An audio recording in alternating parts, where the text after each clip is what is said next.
Welcome to Digital Marketing Done Right, a customer success spotlight from Rainmaker Digital Services and Business RadioX. We cover digital marketing success stories drawn from real Rainmaker platform clients and showcase how they use the Rainmaker platform to build their business. Now, here's your host. Lee Kantor here with David Brandon, another episode of Digital Marketing Done Right, and this is going to be a good one. Who do we have on the show today, David? Hey, Lee. Well, we've got Bob Miner here from Dynamic Traders. Hey, Bob. Good to have you on the show. Hello, I'm here. Well, Bob, before we get too far into things, tell us about Dynamic Traders. How you serving folks? Well, I've had this URL since 1996, so for a long time. 3 primary products that I sell, and that is a subscription-based product, financial newsletter about analysis of stock and Forex markets, that sort of thing. And I've developed a software program for traders many years ago. And then I've most recently, in the last year, have released my 3rd major trading course, which is now a streaming course. So that's what I've been doing for a little over 30 years, or about 30 years. Now, what's your backstory? Have you always been involved in trading in some form or fashion and then just kind of evolved into offering all these services for traders?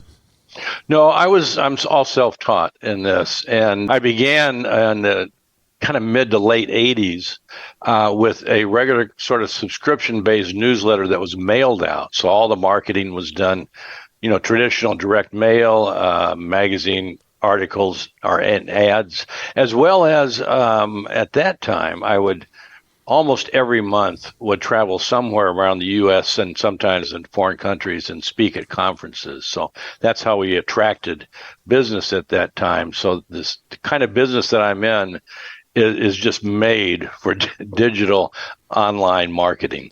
Now, when you were starting out, this is at the beginning of kind of the internet as we know it. Did you feel like you were able to just kind of transfer some of the knowledge about direct marketing just to the internet and then use that as kind of the way to deliver those messages? Absolutely. It was particularly earlier on is that basically we did almost the same marketing on the internet as we did with with print media. That sort of thing. And that's mainly because, and I really haven't thought about this till you asked the question, is we didn't have such an easy way to attract and capture a lot of email addresses and contact information. At that time, I still, even when I had the website in the early years, would go out in person and do speak at conferences and do print ads and that sort of thing just to get the eyeballs to come to the internet. Because it was so new, not that many people were looking on the internet for their information as they have been in recent years or decades, really. Yeah, Bob, do you feel like you got a little bit of a first mover advantage there? I mean, I know you said that this field, it's a pretty natural fit for your industry. Do you feel like there was a first mover advantage for you? There was somewhat, yes. I was kind of early on as far as subscription-based. Of course, the internet and digital marketing is just made for subscription-based businesses. So I think I had a little bit of a jump start. I can tell you one thing is I didn't make the best advantage of it over the years because I did so well before. I had the website and did digital marketing, and I did so well in those first few years that I kind of coasted and got left behind in a lot of the new marketing through social media and, email campaigns and that sort of thing. So even though I'd been doing this a long time, I've still the last few years kind of learning new things and catching up. Because you always have to kind of have that top of the funnel collection of emails to send information to, right? Like that, there's no shortcut for that. The whole business is based on your email list. That's the whole business is email list and how you communicate and treat your customers through that email list. So like you said, that there has been an evolution and you always have to kind of, I guess, make some adjustments based on new information and new platforms that arrive on the internet. How have you handled that? You said you feel you were kind of not very late, but maybe later than you would have liked when looking back. How do you kind of stay in the forefront when there's new platforms popping up, seemingly every day? Oh, I don't know if I'm in the forefront. I'm kind of always catching up. I mean, literally, I am. Like I said, I'm learning new stuff right now. I can tell you something that happened to me a few years ago, and actually why I'm now on the Rainmaker platform is I was, for years, my entire website database, everything was custom built.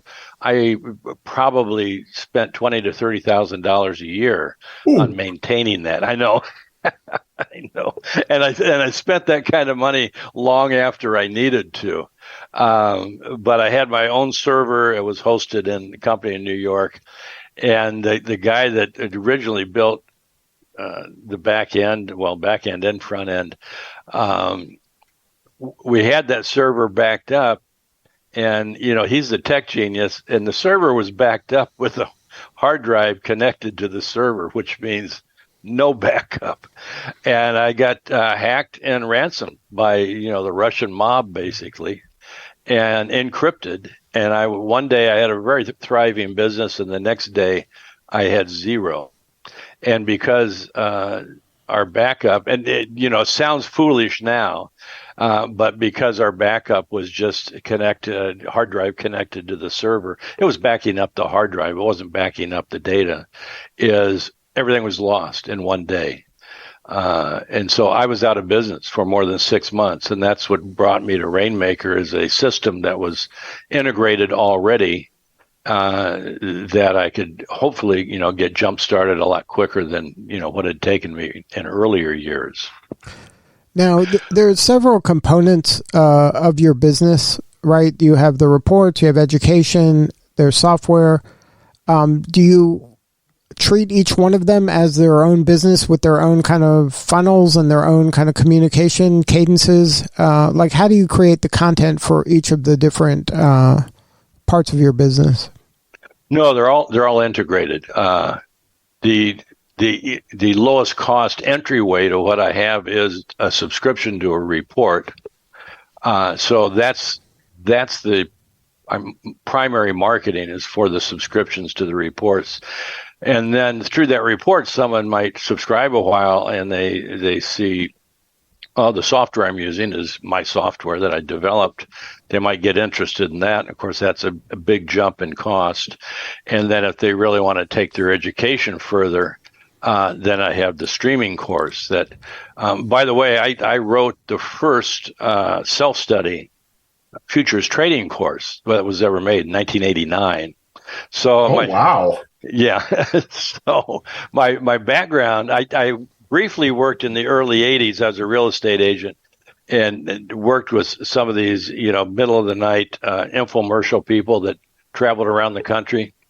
And when I started trading and doing a newsletter, which has always been an educational newsletter as well as analysis, I said that, there is no trading course available. So I wrote one, and it was very successful. And because I knew how to promote it and sell it.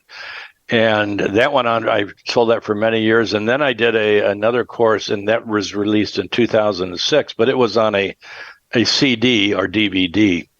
And it was for its time, it was pretty advanced. But of course, we got to the point where nobody even had a CD player to play it. So, right. Sort of had to redo that. And now through the Rainmaker and LearnDash it's been just a little over a year ago. I spent 1 year producing this course that's currently available. And it's probably the most comprehensive and reasonably priced and real-world trading course that's out there. That doesn't mean that everybody believes that it's that, but it probably is. And it sells fairly well. And I guess I should mention also the lead-in to all of my business has been 2 books that I've written. And the first book was self-published in late 90s. But I sold about $500,000 of that book in 6 or 7 years. And that jump-started the entire business. And the second book was It's now 10 or 12 years old, but then it kept the business going. So that's the lead, and everybody should know is educational material, whether it's a book or something, free report that you give out is the greatest email contact capturing mechanism there is. Oh, absolutely. I mean, we talked about promotion a little bit here. I'm curious if you can expand on that. You've got your email list that you use. I've seen you put out your weekly YouTube videos, which it looks great. You've talked about books being a way to get people in the door. What do you think is the most effective promotional avenue that you've had over the years? Well, the book. The book has probably been the most effective, because a book, if it's done right, I mean, one, it's got to be a really good book, and it has to sell. You have to market it. So there's a lot of good books that don't sell because it could be the title, it could be the marketing. But if you market it and you get it out there and people read it and they understand it and they learn from it, everything has to be for the customer. It can't be a promotional product. It has to be an educational, really good educational product. They're going to come to you then. For sure.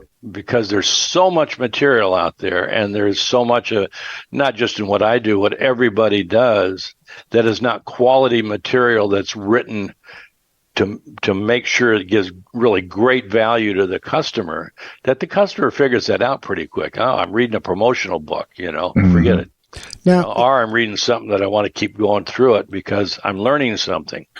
So that's one of the best ways. And, it's not practical to tell everyone go write a book, but some solid educational material on your website, whether it's a free handout that is not just a promotional handout, but is a really good, useful education, well written, people come back to you. Now, it's pretty simple stuff. Is that a mistake you see maybe some entrepreneurs make, that they don't kind of share the good stuff, that they're holding back too much and they lean on maybe being clever or try to persuade somebody to, to sign up for something that really isn't providing an overwhelming amount of information? That's absolutely a mistake. It's absolutely. And particularly telling people, well, I can't tell you about this until you pay me. That's the kiss of death for any business, an absolute kiss of death. So you want to make everything that they get from you valuable. Because the lifetime value, at least in my business, the lifetime value of a customer is huge. It's hundreds of dollars every year. I've got customers that have had 20, 30 years, sort of thing. And then the low periods, those people that stick with you because everything you do is valuable, is what keeps you going. And since content is so important, how, like in a given week, how much of your time do you invest in creating valuable content? Now, probably 12 hours. So I've been doing this a long time. So anyway. But a big part of your week is creating content and delivering content. Well, it is, but it's delivering my reports. That's where my time goes. Is I issue this report 3 times a week, and 2 of those times includes a 20 to 30 minute video analysis. So that's got to be recorded and edited, and as well as it accompanies a written report. So that's where the most of my time is. If I were younger, I would be spending much more time on new marketing material, but I'm not younger.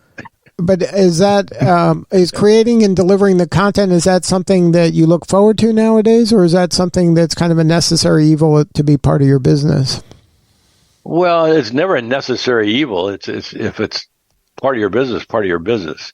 So of course, anything I do, I'm trying to do the best at it and keep the business going. So, and maximize my time. And I mean, I've been doing it a long time, so I have a base. It's not like, it's free money from the sky. I still got to earn it, but I've been doing it a long time. So I have a lot of routines that, and a large mailing list and a reasonable number of subscribers. So, but when you beginning is you really know. Then you have to constantly. Everyone tells you that, you're self-employed, you got your own website, that's fantastic. Get to work when you want. They don't know in the first 10 years, you're working 10, 12 hours a day. You work extra. Yeah, exactly. It's like you never stop because you're never finished. There's always something more you can do. And that's still the same with me, but I'm kind of coasting now, to tell you the truth. I'll tell you one thing, too. This one thing I really missed out doing is having a partner and someone particularly, I kind of missed all the early years of the social marketing revolution, so to speak, because I was coasting. And, if I had a partner who kept on top of that, or someone younger or whatever, I could have taken advantage of that much better than I have. Now, is it just as rewarding to you nowadays when you have a trade that goes extremely well, or if one of your clients has a trade that goes extremely well? Well, I don't know how my clients are trading. I know how I am. Part of what I do is and this is personal, but it works for marketing, is I've won a number of international trading contests. And so that kind of puts me in the category that a lot of people aren't in that I've actually traded quite successfully, and I can prove it. Whereas most people selling courses and information have never actually successfully traded. So the lesson learned, regardless of what information you're selling, hopefully you have some way to show that you've been successful doing what you're trying to teach people to do. And that's very unusual in any business. Yeah, I was going to ask, do you feel like that's something that more people should focus on first before they start, trying to peddle themselves? I mean, I think because I'm on the younger side, I see a lot of people around my age kind of trying to talk about it before doing it to some degree. Do you think that's a danger? Well, that's the entire universe of YouTube. Yeah. Basically, and Twitter. If you want a legitimate, long-lasting business, is whatever it is you're teaching, you should have experienced success in it. Otherwise, all you're doing is regurgitating something someone else has taught. So, it's kind of that simple, and that's kind of the integrity part, reliability part, and the authentic part that usually comes through. People usually figure that out, whether you're authentic or not. And you can only speak with authority if you've had successful experience doing it. Now, for you started pre-internet and had success in on a book that you published. Was there any kind of hurdles prior to that, like in being taken seriously and being respected in the industry? When you were just starting out, you didn't have that kind of badge of success, and winning awards yet. But you made that leap to having the credential and that social proof that you are who you say you are. How did you handle those early days? Well, mostly, I guess, I never tried to be something or someone I wasn't. I didn't try to allude to anyone that I was a great trader or investor or whatever. I sold information. And very straight up about that is that in the early years, I was just an analyst. So I had a unique way of looking at the market, and I communicated that well, and people were interested in that information. So there's a lot of people in my business that don't trade, but they don't try to convince people that they're a great trader. They'll say, I got a really good friend of mine I've known for 30 years in the business, and she's never traded, or on and off maybe a bit, but she's real upfront with people. I'm an analyst. I'm going to spend my time giving you information that you can use to make decisions. And so you just have to be upfront with people on who you are, what you do, and and hopefully what you're good at doing and how you can help them with that information. Now, you mentioned you have kind of several tiers of, I guess, I'll call it membership in your site, in your community. Were you always looking at some sort of progression from a, kind of a top of the funnel report to a more expensive offering, whatever that would be down the line, or was that something that just evolved over time? It really just evolved over time. I mean, the early days was just a mailed out newsletter once a month. And that never really grew very big, but through that and keeping a subscriber base, I learned a lot more. You're constantly learning no matter what you're doing. And at some point, I quit the day job, so to speak, and just focused on that and writing the course, my first course. The first course was 12 audio tapes and 2 3-ring binders and a great big 11 by 17-inch chart book. I kid people, I sold it by the pound. It was a 17-pound package that I shipped out of my garage, but it was $1,000 package. So you do a few of those a week or a day, and pretty soon you got, they say, real money.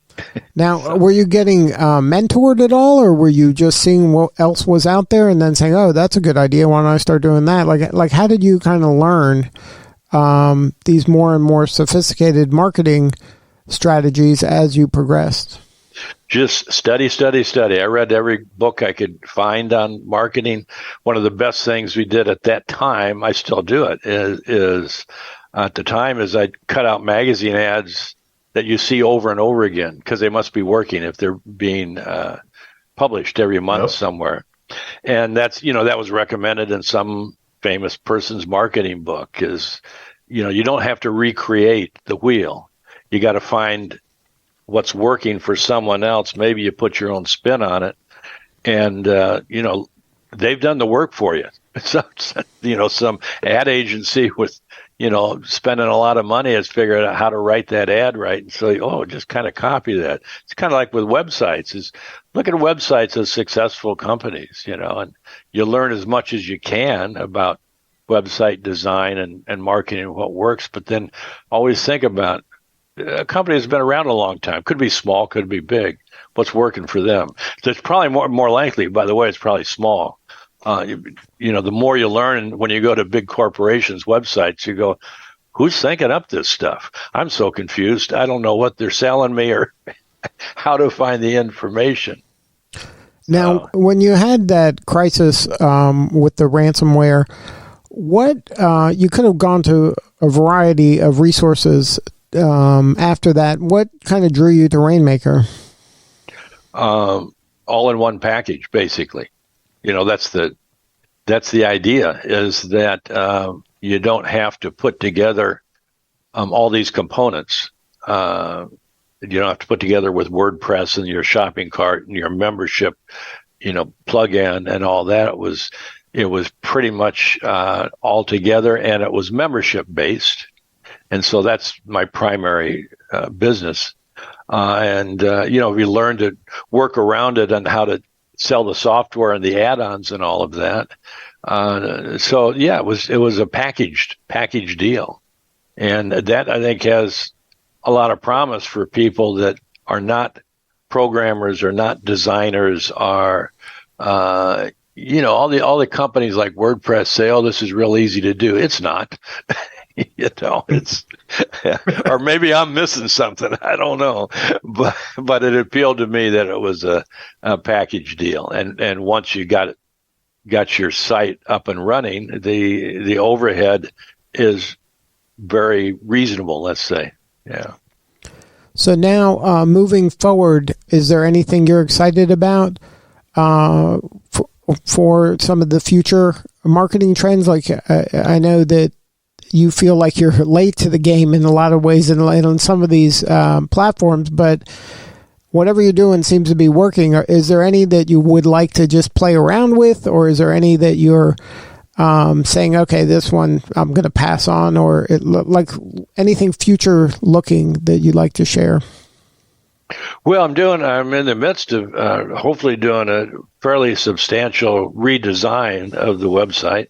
I've already made a lot of changes, and it's based a lot on what's his name, Donald Miller's story brand approach.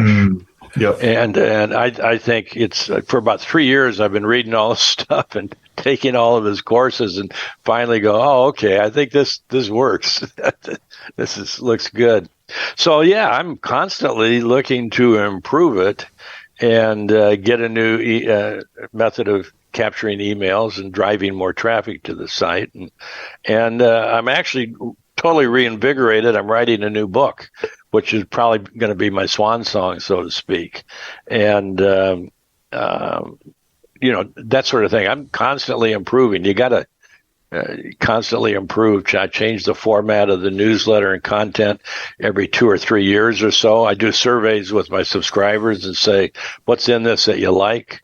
What don't you use much? And I'll change it. And, you can't stop.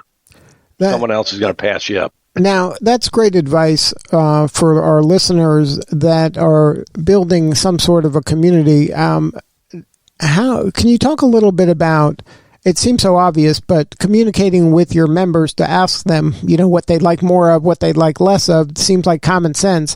But has that always been part of your kind of dynamic when you're talking with folks? Like, were you always asking for feedback and asking advice from the people in your community, or was that something that happened over time?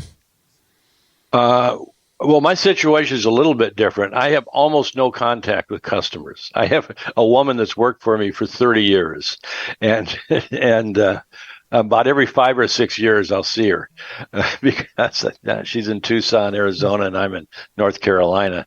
But so she deals directly with all customers. I get forwarded an email if they have a question.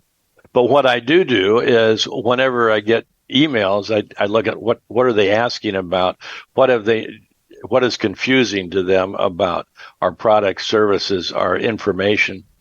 And then at least every 2 years, I do a survey of all subscribers. You could subscribe to like SurveyMonkey or whatever and do for that matter, for free. I think you can do a quickie survey with a few questions.